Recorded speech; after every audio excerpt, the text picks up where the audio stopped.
hoje estamos na 20ª mensagem então do livro Atos dos Apóstolos. Entramos no capítulo de número 6. Você que tem a sua Bíblia pode localizar aí, capítulo 6 de Atos dos Apóstolos. Mas eu tenho também ela, nós vamos colocar para vocês acompanharem a leitura, para aqueles que porventura estiverem desprevenidos. A palavra do Senhor no capítulo 6 do livro de Atos dos Apóstolos, a partir do versículo de número 1, ela nos diz assim, irmãos: naqueles dias, crescendo o número de discípulos, os judeus de fala grega, entre eles, queixaram-se dos judeus de fala hebraica, porque suas viúvas estavam sendo esquecidas na distribuição diária de alimentos. Por isso, os 12 reuniram todos os discípulos e disseram: não é certo negligenciarmos o ministério da palavra de Deus a fim de servir às mesas. Irmãos, escolham entre vocês 7 homens de bom testemunho, cheios do Espírito Santo e de sabedoria. Passaremos a eles essa tarefa e nos dedicaremos à oração e ao ministério da palavra. Tal proposta agradou a todos. Então escolheram Estevão, homem cheio de fé e do Espírito Santo, além de Filipe, Prócoro, Nicanor, Timon, Pármenas e Nicolau, um convertido ao judaísmo, proveniente de Antioquia. Apresentaram esses homens aos apóstolos, os quais oraram e lhes impuseram as mãos. Assim a palavra de Deus se espalhava, crescia rapidamente o número de discípulos em Jerusalém, também um grande número de sacerdotes obedecia à fé. Essa então é a palavra que nós vamos meditar hoje. E eu acredito que é uma palavra muito apropriada para um domingo de ceia, como é a ocasião aqui, onde nós teremos a celebração da ceia, o partir do pão, o compartilhar do cálice. E era exatamente isso que estava acontecendo então, naquele contexto, no primeiro século, na igreja em Jerusalém. A igreja, ela sempre teve a preocupação do cuidado com os necessitados, que faziam parte da igreja. Obviamente, a igreja não consegue resolver o problema do mundo inteiro, que bom que pudesse ter recursos para isso, mas pelo menos, isso é uma garantia, né, que a Bíblia também nos apresenta, que nós cuidemos dos domésticos da fé, daqueles que fazem parte do nosso grupo, da nossa família. Se pudermos fazer além disso também, ajudar os de fora, louvável ação. Mas é importante nós sempre tomarmos o cuidado com aqueles que são os nossos, de não termos entre nós pessoas necessitadas com falta de algum recurso, de algum alimento ou coisa desse tipo. Na época, por questões sociais, viúvas e órfãos estavam desprovidos, por exemplo, de algum recurso previdenciário, de alguma garantia, de alguma maneira de sobrevivência. A maneira de sobrevivência que essas mulheres teriam seria ou o marido, o provedor, na época muito restrita à função masculina, ou se ela tivesse filhos adultos que pudesse trabalhar. Não eram poucas as vezes que as mulheres não tinham nenhum desses recursos. Se elas eram viúvas, obviamente não tinham mais o marido, e talvez não tivessem filhos, ou não tivessem filhos em idade de trabalhar, ou ainda pudesse ter os filhos longe, né, em outras cidades ou países. E a igreja, ela tinha o cuidado de abraçar essas pessoas. A igreja tinha a preocupação em atender as necessidades dessas pessoas. Vocês vão lembrar que há algumas semanas, alguns domingos atrás, eu falei a respeito daqueles que venderam as suas propriedades e ofertaram a renda, o valor da sua propriedade, e esse valor ele foi deixado em um caixa, de onde se tirava então o necessário para suprir as necessidades dessas famílias que não tinham. Então o que tinha sobrando compartilhava com aquele que não tinha nada. Também havia uma festividade na igreja chamada a festa do ágape ou a festa do amor, que vocês vão perceber lá quando Paulo escreve aos Coríntios, que há uma correção por parte do apóstolo Paulo, porque algumas pessoas estavam transformando algo extremamente espiritual em um motivo de escândalo, porque aí os que tinham recursos sentavam-se à mesa, comiam, bebiam, desfrutavam dos alimentos, e os que não tinham nada acabavam ficando com fome. E aí Paulo diz, não, isso não pode acontecer entre vocês, nós temos que compartilhar, nós temos que dividir, nós temos que ter o cuidado de que todo mundo aqui possa ter acesso aos alimentos. Em Jerusalém, naqueles dias, havia 2 grupos de judeus. O texto da NVI diz os judeus de fala grega. Algumas bíblias falam as viúvas dos helenistas, por exemplo, que eram gregos, né? Mas o que precisa ficar claro para nós, né?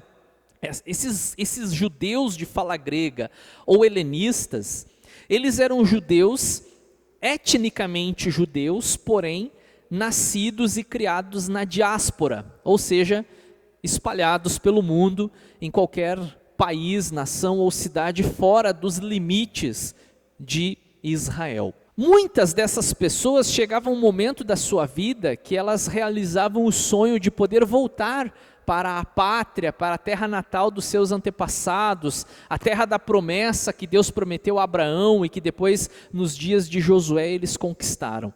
Então muitas famílias voltavam da diáspora e residiam novamente nos limites de Israel, especialmente na capital, em Jerusalém. Então, quando a Bíblia fala os judeus helenistas, os judeus de fala grega, são essas pessoas que etnicamente eram judeus, porém, culturalmente estavam imersos, inseridos, ou seja, helenizados, essa é a palavra, né, na cultura grega, e agora estão de volta. E parece, o texto deixa muito claro isso, que havia as preferências, né? Você é um judeu nativo, então a sua família tem preferência na hora do alimento. O outro ali, que também é um judeu, porém é um judeu de cultura grega, que não fala o aramaico como nós falamos, mas fala grego, fala outro idioma, talvez até se comunicasse com o aramaico, mas com suas limitações. Então essas pessoas acabavam sendo esquecidas. Olha como é importante nós olharmos para o passado e aprendermos com os erros dos outros para que nós não cometamos os mesmos erros. Nós não podemos privilegiar uma família em comparação, em detrimento da outra, por questões étnicas ou culturais, né? Todos nós precisamos receber o mesmo tratamento e dar uns aos outros o mesmo tratamento. É isso que a Bíblia nos ensina. Só que esse assunto estava esgotando os apóstolos.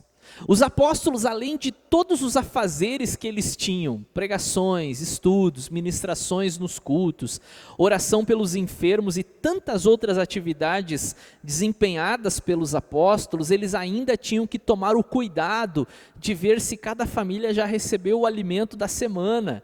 E havia muita queixa, muita reclamação. E eu quero que vocês percebam que eu não estou falando de uma igreja como a nossa, que tem cerca de 50, não mais do que 60 pessoas. Eu estou falando de uma igreja que, segundo historiadores, já havia ultrapassado 5.000 membros, todos residindo ali em Jerusalém. E aí vocês pensem nessa confusão. E esse detalhe aqui me faz lembrar daquela história em Êxodo. Você vai lembrar dessa história, quando o sogro de Moisés foi fazer uma visita para o Moisés.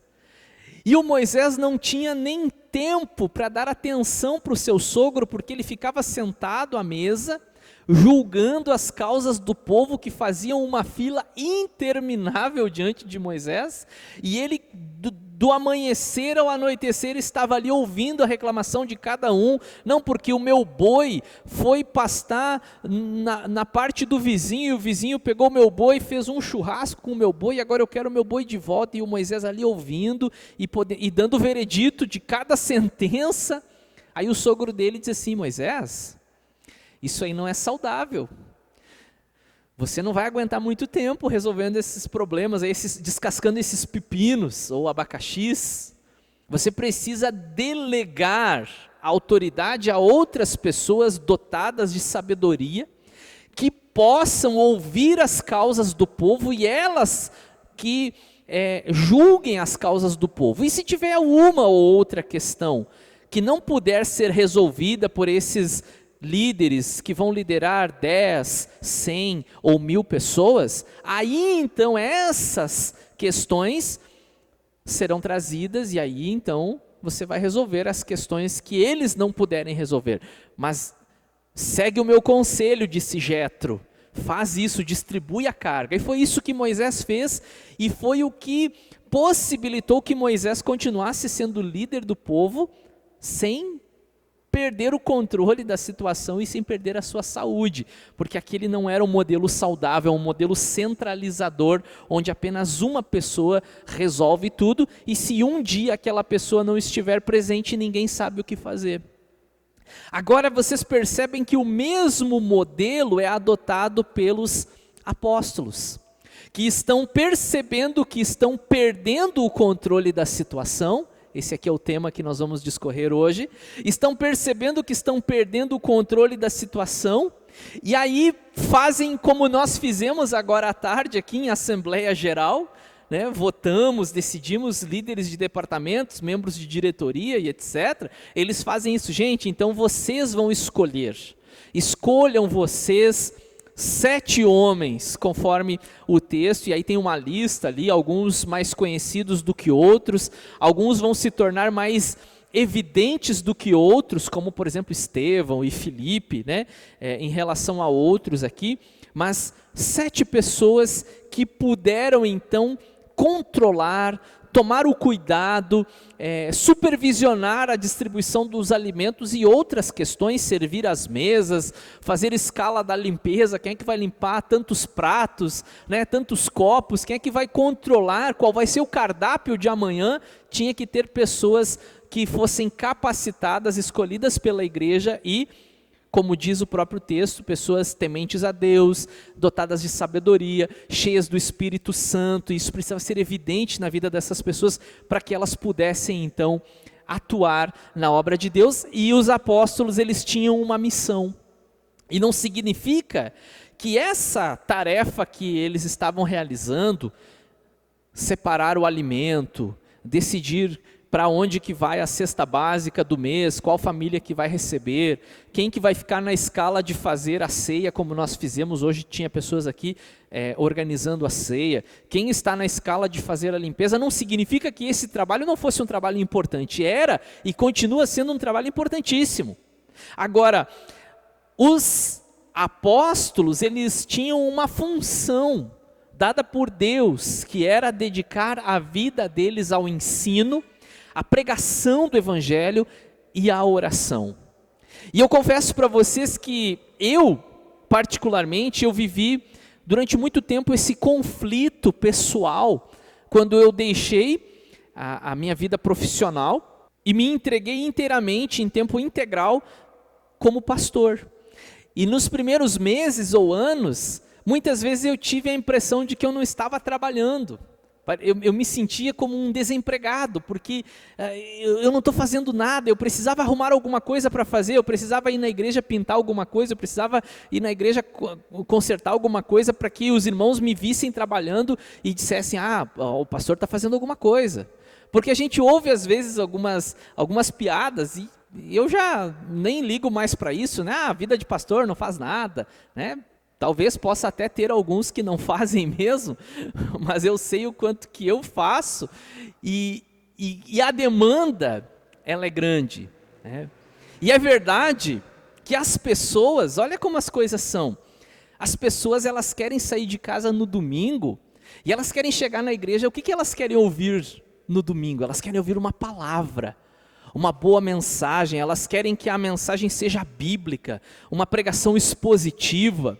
Essa pregação ela precisa ter uma coerência, ela precisa ter argumentos sólidos, essa mensagem ela precisa vir também acompanhada de uma doutrina, uma sã doutrina, como Paulo escreveu a Timóteo, ela precisa ser teológica, ela precisa ser tudo isso. E se ela não for, as pessoas vão reclamar, as pessoas vão dizer, puxa, a gente vai na igreja domingo, o nosso pastor fica lá contando história de quando ele foi seminarista há 20 anos atrás, de quando ele foi missionário não sei aonde, a gente já conhece todas as histórias do nosso pastor do início ao fim, a gente não quer mais ouvir as histórias dele, ou como que ele se relaciona dentro de casa com a esposa, com os filhos, a gente quer que ele abra a Bíblia, que ele pregue, que ele faça citação de livros, que ele faça citação de autores, mas não ficar contando história. Veja, as pessoas reclamam. Muitas vezes elas dizem, puxa, a palavra domingo estava um pouco desanimada, parece que o nosso pastor não estava assim, cheio do Espírito Santo. Mas se o pastor dedicar a sua vida ao estudo e à oração, talvez alguns digam que o pastor não faz nada. E eu sei, gente, que eu estou falando assim de uma maneira bastante genérica, porque eu particularmente nunca recebi aqui em São Leopoldo essa crítica, nunca recebi, espero não receber, mas se em algum momento os irmãos acharem que eu não estou fazendo nada, a gente pode conversar sobre isso também, não tem nenhum problema. Inclusive, eu agradeço e louvo ao Senhor porque eu pastoreio uma igreja, pela graça de Deus, que valoriza exatamente isso, uma pregação bem construída, estudada, né, que passei uma semana refletindo. Quando eu encerro um domingo, eu sou meio neurótico em algumas questões, quando eu encerro uma pregação domingo, eu chego em casa, eu abro a Bíblia para ver qual vai ser o texto do próximo domingo. Isso no domingo à noite, quando eu chego em casa, que eu sento no sofá, assisto algum filme, alguma coisa, eu pego a Bíblia assim, dou uma espiada sobre o que vai ser domingo que vem. E eu já passo a semana toda meditando, pensando, estudando sobre a próxima pregação. Então, e eu sei que vocês valorizam isso, eu sei que as pessoas que vêm aqui, que têm nos acompanhado, têm caminhado conosco, elas fazem isso porque isso é importante na vida delas. Elas até teriam outras opções de ministérios, de igreja, muito mais estruturados do que nós aqui, mas vocês têm feito essa escolha justamente porque nós valorizamos ensino, pregação, oração. Então hoje nós vamos falar sobre a instituição dos diáconos. Os diáconos são esses homens que foram escolhidos pela igreja para ajudarem os pastores da igreja a carregarem essa carga, para que os pastores da igreja tivessem maior tempo disponível para se dedicar, para fazer aquilo que Deus chamou eles para fazer. E é muito fácil a gente perder o rumo, a gente deixar de fazer aquilo que Deus nos chamou para fazer. Eu também, no seminário, algumas vezes lecionei a disciplina Teologia Pastoral, que trata justamente das funções de um pastor no dia a dia, na prática. E muitas vezes eu refleti com os meus alunos sobre isso. Se em um dia da semana eu não orei a minha vida devocional, orar pela igreja, pelas demandas da igreja, e eu não li a Bíblia, não estudei a Bíblia, então naquele dia eu não cumpri a minha função pastoral, porque essa é a primeira função de um pastor. As outras coisas, elas são secundárias, mas é muito fácil a gente inverter a ordem. A gente fez a assembleia agora, eu tenho uma ata para registrar durante essa semana, pode ser que amanhã eu já vá para o cartório registrar essa ata, ou em algum dia da semana, e pode ser que eu tenha que resolver algum outro problema, o computador está dando problema, talvez tenha que ir para manutenção, e talvez eu tenha que ir na casa de alguém para conversar, porque essa pessoa está passando por uma dificuldade, passando um problema, e quando vê a semana passou correndo, e eu não cumpri a minha função pastoral, que é me dedicar à oração e à palavra, como os apóstolos disseram naquele dia. Então orem por mim, irmãos, para que eu nunca perca o foco, que eu faça as outras coisas, mas que eu priorize na minha vida estudo da palavra e oração. Então, servos de Deus na igreja. Vamos para o próximo? Diante da nova igreja crescente, os apóstolos se veem sobrecarregados com a demanda e decidem compartilhar a carga. Nós vamos falar sobre ministério e serviço, voluntariedade e proatividade. Vamos adiante? Procura-se diáconos. Na verdade procuram-se, né? Porque é plural. Eu acho que eu fiz o outro e acabei esquecendo de substituir aqui. Mas enfim, a mensagem foi transmitida, né? Estamos aceitando currículos, irmãos. Estamos convocando pessoas, estamos chamando pessoas que desejem fazer parte desse ministério. A nossa igreja ela está chegando ao 6º ano. Em fevereiro, março, ela completa 6 anos de existência. E eu confesso para vocês que eu ainda sinto uma deficiência em nós, e talvez a culpa também seja minha por não ter eleito ou preparado ou trabalhado com vocês essas questões. Nós precisamos de mais pessoas que estejam dispostas a ajudar. É ruim quando você tem um pastor que gosta de trabalhar, que gosta de fazer as coisas, porque as pessoas acabam confundindo o gostar de trabalhar, o gostar de fazer as coisas com ele não precisa de ajuda. Eu sempre quis fazer as coisas e algumas vezes até a minha esposa que está aqui, ela me chamou de centralizador. Não, você faz sozinho, você não compartilha. E não é que eu não tenho interesse em compartilhar tarefas ou que eu ache que vocês não têm capacidade. Eu sempre quis fazer justamente para dar exemplo. Vocês frequentemente vão me ver aqui com uma vassoura na mão, com um pano limpando as cadeiras, ou mexendo no computador, ou inclusive fazendo uma coisa que eu não me sinto capaz de fazer, mas que eu vejo uma necessidade, que é também atuar na área da música, também estar na escala aqui, estragando louvor com o meu violão. Mas eu não estou dizendo com isso que outras pessoas não podem fazer, muito pelo contrário. Nós estamos chegando em um momento, e eu estava orando e esperando o dia que eu chegaria em Atos 6. Vocês não têm ideia de quantas semanas que eu estou com tanta pressa de chegar em Atos 6 para dizer para vocês, sim, eu preciso de ajuda. Sim, ou melhor, não, eu não consigo fazer tudo sozinho. Não, eu não sou bom em tudo, eu me esforço muito, mas eu preciso de vocês. A obra não é minha, a obra ela é do Senhor. E quando você faz algo, você não faz para mim. Se você limpa, se você edita um áudio que vai para o YouTube depois, se você ajuda ali na mídia com o computador, se você faz aqui na música, se você está na escala hoje da recepção, como a Thaís ou o Diego que está cuidando dos carros, vocês não estão fazendo para mim, é para o Senhor que nós fazemos, nós precisamos ter essa consciência. Às vezes as pessoas ficam chateadas comigo, acontece, viu gente? E eu falei outro dia assim, se eu não te entristeci ainda, calma, aguarda aí, fica na fila, a tua vez vai chegar, porque eu também decepciono as pessoas, eu não sou perfeito. Mas o que a pessoa faz se ela se chateou com alguma coisa que eu falei, ou alguma decisão que eu tomei? Não vou mais ajudar, não vou mais fazer nada na igreja. Mas a pergunta é, você fazia para mim? Era para mim que você estava fazendo, porque se você estava fazendo para mim, você estava perdendo o seu tempo, gastando a sua energia, desperdiçando o seu talento, fazendo uma coisa para mim. Não é para mim.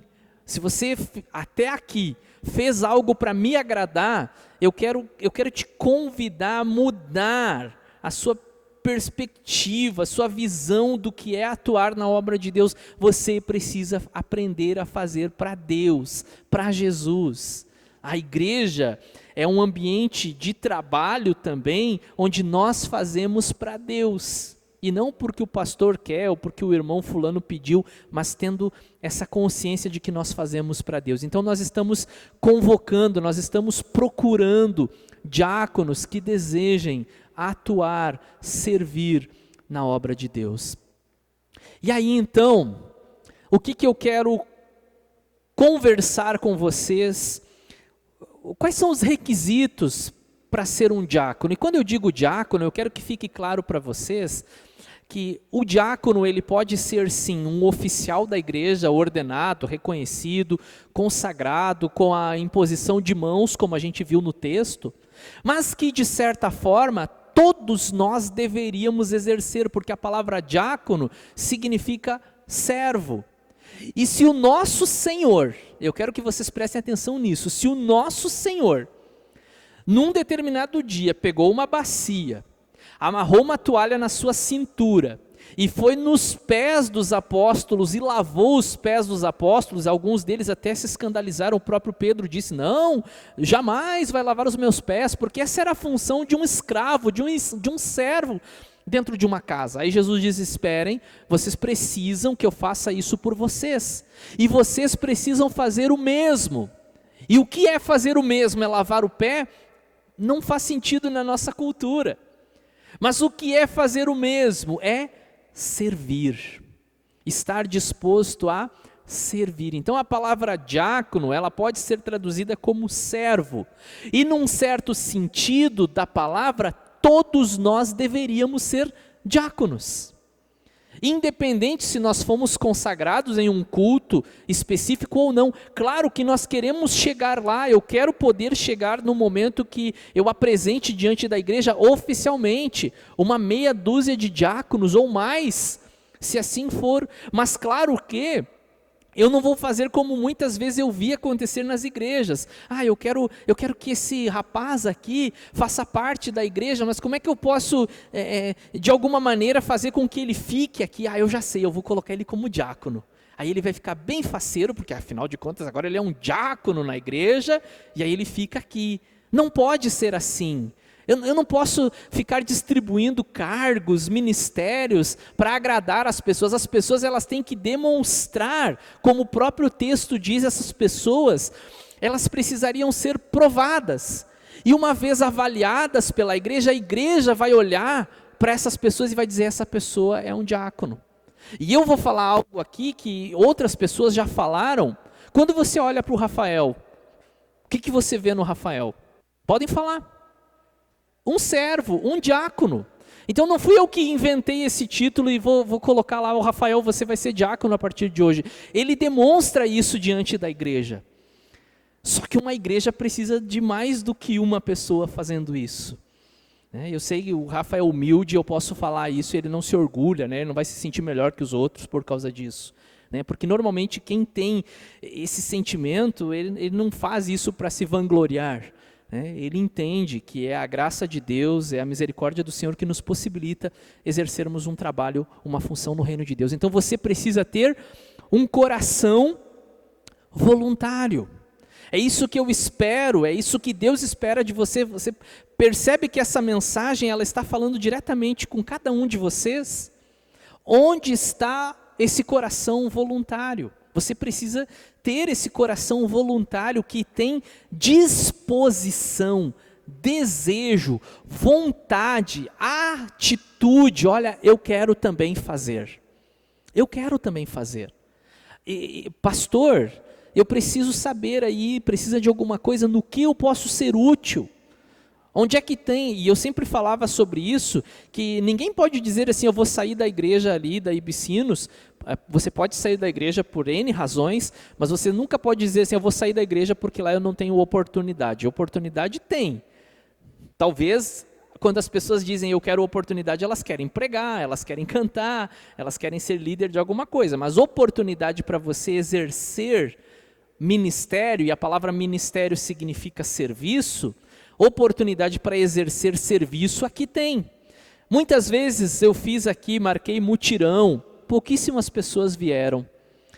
Muitas vezes nós convocamos as pessoas, o próprio Rafael é responsável pela escala lá de limpeza da igreja. Todos vocês gostam de chegar aqui e as coisas estarem limpas, né? Banheiro, vocês já foram em lugar, em igreja, com banheiro sujo, gente? Eu já fui. Coisa horrível, a pessoa vai no banheiro da igreja, parece que ele está na rodoviária ou na praça pública da cidade. Não pode acontecer. Mas a gente não tem ninguém remunerado aqui para fazer isso, somos nós que fazemos. E eu tenho percebido cada vez menos gente atuando nessa escala que o Rafael faz. Será que não está faltando você chegar no Rafael e dizer assim: irmão, põe meu nome ali que eu vou ajudar na limpeza, eu vou limpar o banheiro na semana que vem, eu vou cuidar dos carros, eu vou ficar na recepção, eu posso limpar as cadeiras, a gente precisa higienizar o ambiente, isso é para a nossa segurança. Todos nós precisamos disso, mas todos nós precisamos fazer isso também. Então você precisa, e eu preciso, de um coração voluntário. O que mais que nós precisamos? Manda ver aí, Jonatas. de um espírito de servo. Como que é o espírito de servo? É aquela pessoa que, justamente aquilo que eu já havia falado, ela entende, né? Eu não sou melhor que ninguém aqui. Independente de quanto que eu ganho, independente de qual que é a minha formação, independente de qual que é a minha ocupação, aqui nós somos todos iguais. Você é mestre, é doutora, qual é a tua formação, não importa, aqui nós somos todos iguais. Eu lembro de um colega de seminário, e lá no seminário, os alunos internos, eles precisavam fazer toda a limpeza do seminário, limpar banheiro, limpar quarto, cozinha, enfim. E eu lembro que uma vez teve um mutirão no seminário, e a esposa do diretor chamou todos os alunos e começou a dividir as tarefas. Você vai limpar o refeitório, você vai limpar o ambiente ali, a sacada, isso, aquilo, papá. E chegou num colega meu e disse assim, você vai limpar o banheiro. E ele disse assim, eu não vim aqui para o seminário para limpar banheiro. Eu vim para ser pastor. Meu chamado é pregar a palavra, não limpar banheiro. Será que esse cara entendeu? Será que ele aprendeu isso com Jesus? Será que Jesus ensinou para ele isso? Não. Ele não tinha o quê? Um espírito de servo. Aqui, irmãos, todos nós somos iguais e todos nós servimos. Você fora daqui, você é o empresário, você é o militar, você é da área da saúde, você é o chefe, você é o dono da empresa, a gente tem irmãos aqui. Aqui dentro, nós somos todos iguais. Amém? E nós precisamos conservar, cultivar, e se não temos, precisamos buscar o quê? Espírito de servo. Eu aqui dentro da igreja, eu pego a vassoura, eu limpo a privada, eu passo o café, eu cuido dos carros, eu observo se está faltando alguma coisa. A propósito, esse é o próximo ponto, chega lá, uma mente proativa. Qual que é a sua rotina na igreja? Estaciona o seu carro, se você tem, vem, passa por aquela porta, cumprimenta quem estiver ali na entrada, procura um lugar, senta, o culto começou, canta 3 louvores, ouve a pregação, de vez em quando vem e traz uma oferta, termina o culto, se manda. Se está faltando copo ali não é problema meu, se está faltando papel higiênico no banheiro não é problema meu, se alguém virou água, café, não é problema meu, se tem sujeira aqui, não é problema meu, se aquele cone lá caiu, não é problema meu. Nós precisamos mudar essa realidade. Todos nós aqui somos responsáveis. Se você é membro da igreja, se você é parte da igreja, é responsabilidade sua. Muitas vezes, irmãos, a gente já tinha fechado a igreja aqui, estávamos saindo, o cone estava lá fora ainda, porque ninguém se sentiu responsável por guardar ele, as plantinhas que estavam lá fora ninguém guardou, tinha alguma coisa estragada, ninguém foi lá, estragou a tal torneira lá, posso até ajudar a consertar, tem uma lâmpada queimada, vamos trocar. Falta isso, essa proatividade. Imagine na sua casa, como é que funciona na sua casa se a torneira está pingando? É problema de quem? É seu. Se a lâmpada queimou, é problema de quem? É seu. Se a porta não fecha, se a chave quebrou no miolo ali da fechadura, é problema de quem? Na sua casa é seu, mas na igreja não é problema meu. Então a gente precisa mudar, transformar essa realidade. Nós precisamos nos sentir responsáveis não só, pela manutenção, mas também pelo cuidado, cuidar das coisas. Tem gente que vai usar o banheiro, homens, não sei o que acontece, erra o alvo lá por todo o banheiro. Gente, tomar mais cuidado, é nosso. Nós fazemos parte disso aqui, usa lá o papel higiênico, joga no chão, tem o papel toalha ali que é para secar a mão dentro da pia, vai entupir. Nós precisamos cuidar aquilo que é nosso. Usou a cozinha, limpa a louça, a pia, coloca as coisas no lixo. Precisamos ter essa mente proativa, já entrar aqui pensando o que está faltando. Uma vez, aquele dia eu quase desci da cruz. Aquele dia eu quase esqueci que eu era crente, que eu era pastor, porque nós nos atrasamos, ainda lá no outro endereço, nós nos atrasamos, por alguma razão que eu não lembro, e as cadeiras na igreja, elas estavam assim, ó, tudo torta, tudo bagunçada, porque não tinham sido arrumadas. E a gente chegou atrasado e as pessoas que foram chegando, que eram membros da igreja, simplesmente sentaram nas cadeiras do jeito que as cadeiras estavam. Se tivesse uma cadeira virada de costas para o altar, teria sentado alguém de costas para o altar. Ninguém chegou assim, não, para aí, o nosso pastor não gosta que as cadeiras fiquem assim tudo bagunçadas, vamos arrumar aqui as cadeiras. E aí aquele dia eu acabei falando, e até fui duro, disse, irmãos, a gente precisa perceber quando falta alguma coisa. Está faltando alguma coisa, eu preciso me sentir responsável por isso, porque senão a coisa não funciona. E aí eu preciso de vocês, e aí eu tenho uma última, então, mensagem aqui, uma última imagem para compartilhar. Temos, né, Jonatas? Tínhamos. Se não tiver, é essa aqui. Que tal a sua foto ali, irmão? Que tal a sua foto ali, irmã? Independente se você vai ter o título de diácono, de evangelista, de presbítero ou de pastor, quem corre atrás de título é time de futebol, né? Nós não deveríamos estar correndo atrás dessas coisas. Ah, ninguém me reconhece na igreja, eu faço e ninguém... Eu ajudei lá na festa das crianças, né, Kátia? Mas o pastor não fez um agradecimento lá no culto, dizendo, olha, tivemos aqui a presença do irmão, da irmã, aquele ali fez a pipoca, aquele lá encheu os balões. A gente evita fazer esse tipo de coisa justamente para que as pessoas entendam que elas fazem para Deus. A gente agradece assim, olha, obrigado aos irmãos, porque esse negócio de ficar agradecendo um a um, porque aí você esquece de um, aí aquela pessoa e toda a sua família acabam saindo da igreja. A gente precisa tomar todo esse cuidado. Nós estamos procurando, e quem sabe, eu quero acreditar que sim, que depois da mensagem de hoje, pessoas vão começar a enxergar a obra de Deus de uma maneira diferente. Né? Porque como disse Paulo aos Coríntios, nós somos de Deus o quê? Cooperadores. Nós fomos chamados para ajudar, para cooperar.